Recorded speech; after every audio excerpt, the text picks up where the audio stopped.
May I begin by congratulating my honourable friend for Regent's Park and Kensington North for managing to secure this debate on this really important subject, and to thank her for the very kind words that she said today, although I think are completely undeserved, and for many new members being able to come into this place and find members of Parliament such as Karen Bath, into whose slipstream we can fall, is something that is of enormous assistance. And obviously, such comments also, of course, are richly applied to my right honourable friend, the representative for Camberwell and Peckham as well, for all the work that she's done in fighting for leaseholders. It is really important that the poor are represented strongly in Inner London by Inner London members of Parliament, and it is fantastic to be able to fall in with such a strong team.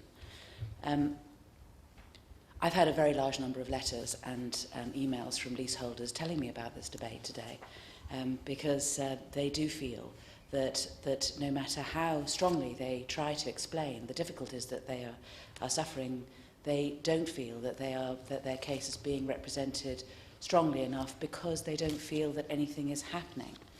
And there is enormous frustration. If I could perhaps begin with just painting a picture of Islington, and I apologise for having to begin by doing this, but I do find that people tend to assume something about Islington which is only partially true. People know Islington as being leafy lanes and Georgian squares and coffee shops and the media. And it's because the media live in the leafy lanes and the Georgian squares and spend their time in the coffee shops, and they don't spend a great deal on the other side of the road, on the estates of Islington. Nearly half of the people who live in my constituency live in council estates or former council estates. And the average income of people living in council properties is £5,000 a year, according to the Housing Needs Survey. The average income of people living in housing association estates is £6,000 a year, and though the average income of people living on the streets is £40,000 a year plus. And unfortunately, my constituency is one where, when a poor person moves out of a social housing in Islington, an even poorer and more desperate person moves in, because in order to be able to get the properties which are increasingly in demand, they need to be so desperate as to get sufficient points to be able to be rehoused. And equally, when a rich person moves out of one of the streets in Islington, an even richer person moves in, because now the housing prices are such that a small flat in Islington is £300,000, and that is 10 times the average income of a Londoner. So what is going to happen to my constituency in the years to come? I hate to think, because we don't have the people in the middle, and the leaseholders actually very often represent those in the middle and are a very important part of my constituency. I strongly believe in mixed communities. We really need to be able to work together and to be able to live together. I'm proud of the fact that my constituency is as mixed as it is, but economically we are becoming increasingly divided. It isn't just a picture of the rich tending to live in the streets and the poor tending to live on the estates, because of course what happened in the 1980s, and whilst one famous and indefatigable political leader nationally was selling off council properties, another famous and strong-minded and indefatigable leader on Islington Council was buying up street properties on behalf of Islington Council. And the Honourable Lady for Barking was buying, at the time as leader of the council in Islington, and was buying street properties on the open market and turning them into social housing. So we have a mixture. We have some people in social housing who live in the streets, and now we have a number of people who are leaseholders who live on the estates. And of course what seems to have happened is when I moved into my street, which is a street in Islington, nearly half of the properties were owned by the council and were social housing.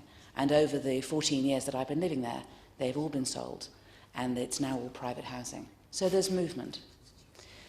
But the core of I think the best way to explain the fundamental injustice that people feel in Islington, leaseholders feel in Islington, about the way in which they are being charged is this, and I'll explain it in this way. I do believe that over the time when the Conservatives were in charge of this country, they did leave the estates in Islington and elsewhere to rot. They did not invest in them in the way they should, and the conditions of the estates were absolute disgrace. The state of the lifts, of the stairwells were quite disgusting and where people were not being treated with sufficient respect, and the level of investment that was needed was not something that a Labour council could by itself invest in, unfortunately. That sort of investment has to be done with the assistance of a government, and at the time we did not have a government who was interested. We now have a generous and hyperactive Labour government that wants to make sure that the properties in places like Islington, social housing properties in places like Islington, are brought up to a decent home standard. When we were elected in '97, only 25% of the housing in Islington, social housing in Islington, was at decent home standard. We are now investing £157 million in doing up the social housing in Islington so that it is something that we can be proud of and our people can be proud of living there. It is a good thing for us to be doing. The difficulty is that those who are being caught in the fire on this are the leaseholders, those who have bought their social housing because they thought that it was the right thing to do and are now being hammered by huge bills. And our properties are split in the way that I began when I began this speech into, on the whole, street properties and now accommodation which is run by Homes for Islington, which is an ALMO. And the difficulty is that the law says that when the street properties are done up, and they're done up under the Private Finance Initiative, they have to be capped at £10,000. And it wouldn't be a caricature to say that a number of the leaseholders who live in the streets are quite often professional couples who have bought from original right to buyers, and they are now benefiting from living in a flat in a Georgian Square bought originally by Margaret Hodge. And they're now being, when their properties are being done up, they're being done up and they're only having to pay £10,000. Whereas the pensioners, who are the original right to buyers, who are living on the estates, are being charged limitless amounts of money. And it is terrifying and it is fundamentally unfair. And really, my first thing that I would ask today is that the government seriously considers adding ALMO to a little bit of legislation. The Social Landlord's Mandatory Reduction of Service Charges 1997 says that you can, if your property is being done up under the Single Regeneration Budget, the SRB, or the Estates Renewal Challenge Fund, the ERCF, why can't we also have ALMO? If you could just add ALMO, then the people on my estates could have the leaseholders could have the amount of money they're being charged capped at £10,000. Because at the moment, we are getting enormous injustices. Yes, of course. Very much, in completely agreeing with what she's saying, does she also recognise, however, that any cost of applying the cap shouldn't benefit companies, and that also the cost of the cap shouldn't be falling upon tenants because it is ring-fenced within the housing revenue account? If a local authority chooses to fund a cap in that way, that resource has to be found other than from the pockets of local authority tenants. Emily Thornberry.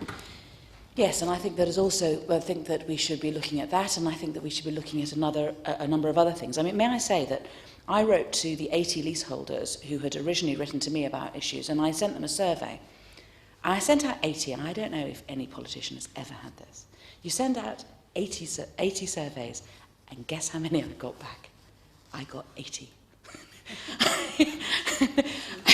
and I asked them questions about hardship, and I asked them questions about whether they felt they'd been consulted, and I asked them questions about fairness, and I have sent the results to the department. I then wrote to more leaseholders, and I've pruned out those who weren't as perhaps as disciplined as I wanted them to be in terms of answering particular questions. And I've sent the department 134 cases from Islington about hardship that they have suffered and the difficulties that leaseholders in Islington are.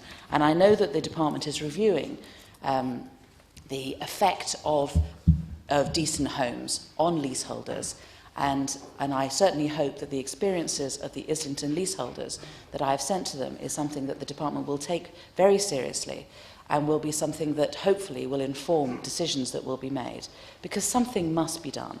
Something must be done.